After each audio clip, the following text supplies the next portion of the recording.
این کیبورد به ظاهر ساده که میبینی کلی قابلیت خفن داره که شما ازش بیخبری.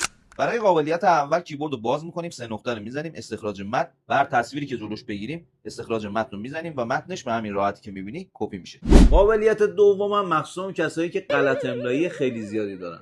دیدی یه وقتایی وسط جملت یه حرفی اشتباه میشه، برای تصحیح کردنش کلی درگیر میشی، فقط کافیه روی اسپیس یا فاصله نگه داری و همین راحتی بری اون کلمه رو تصحیح کنی.